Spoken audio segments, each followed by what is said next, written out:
So it's no secret that the 3080 Ti and the 3070 Ti did not go over well with the general populace. I mean, who can blame them?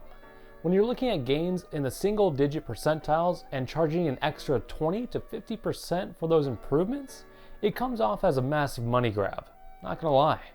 Put on top of that NVIDIA's biggest competitor coming out with super sampling programs that not only perform on their graphics cards quite well, but also NVIDIA's cards going back several generations, it just makes NVIDIA look lazy. Hell, even AMD is supporting ray tracing now. So it all begs the question really, NVIDIA, what are you doing? Now before I bash too hard, let's look at the good NVIDIA has done. There is no doubt that NVIDIA has been leading the way when it comes to pushing the envelope with new technologies. In recent history, ray tracing and super sampling, both kind of rough on initial release, but for having no groundwork laid before, each were a breakthrough in their own right. Ray tracing has allowed games to bring a level of realism that, while close, never was 100% on the mark. Allowing light to be rendered with a realistic model finally brought it home. NVIDIA forced the entire gaming industry to acknowledge this and start moving in a direction to make it common feature. It has rough launch, no doubt, but it's now a staple in today's AAA games. And same goes for DLSS. The first iteration was a mess, looking like someone smeared Vaseline all over your monitor, but it offered a solution to allow lower end cards to perform above their weight class. And it paved the way for the second iteration, cleverly named DLSS 2.0, and this new version made a world of difference and allowed it to be used as intended. The issue with this is to use DLSS to get extra frames, you have to use NVIDIA's latest graphics cards. Fun time's over. In steps AMD, releasing a new super sampling program that not only works on their graphics cards, but on NVIDIA's and Intel's as well. For the icing, Evistar can work on hardware as far back as the 900 series from NVIDIA.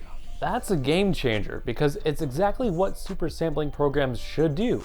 Give more life to cards that are already out there and help someone who can't get a hold of the latest GPU. At least that's in my opinion, especially with the ongoing chip shortage.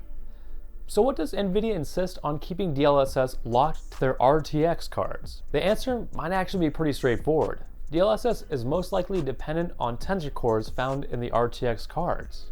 If this is the case, it's reasonable why it's not backwards compatible. But why build DLSS this way though? NVIDIA is a major software developer, and if they had the will to make DLSS work with older cards, they could. I can't lie, this makes it look like a cash grab to me to get people to go out and get new cards with the bait of future-proofing. But that's not even the most egregious form of money grabbing from NVIDIA. For an older one, look at G-Sync being hardware locked on monitors. Something they have walked back, of course. If you're looking for something more recent, let's take a look at the newly released 3070 and 3080 Ti.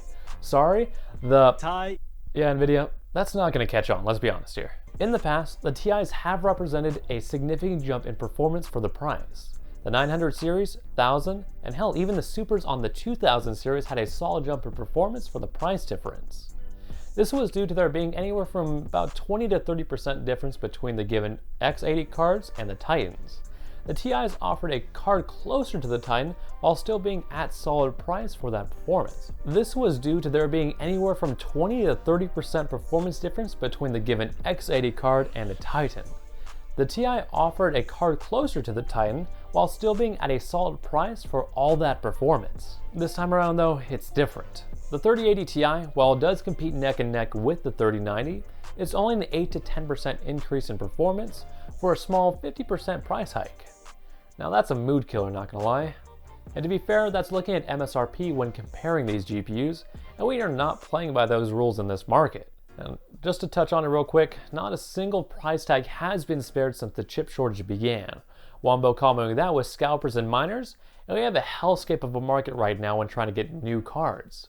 So that brings up the question, why create new GPUs and release them when the average person cannot even find the current ones in stock? I mean, come on, why not just continue to produce the same cards and reallocate those funds from making shiny new cards to the ability to make more cards? It's not like NVIDIA's cards are still selling out within a day or two of restocking, and same goes for the 3070 Ti as well. And when you have a price increase of $100 for a gain of just a couple of frames, it looks like a joke. On top of that, the 3070 Ti is closer to the 3070 than the 3080.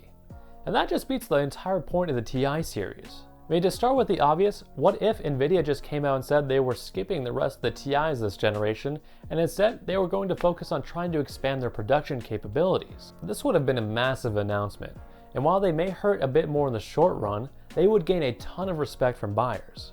NVIDIA has also gone on record saying that the chip shortage is going to last for years.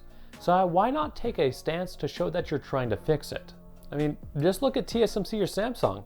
They have taken a stance to commit more to production, so why not, even after buying ARM? To me, this seems like the most reasonable route and would have garnered favor from the public.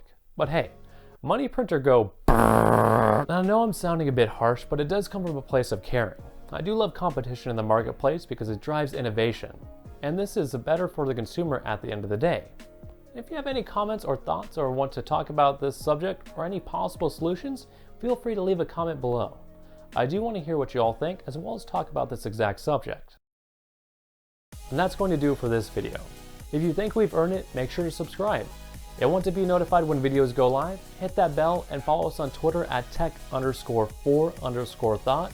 And if video games are more your thing, make sure to check out our affiliate, cultureofgaming.com, for all the latest gaming news, reviews, and opinion pieces.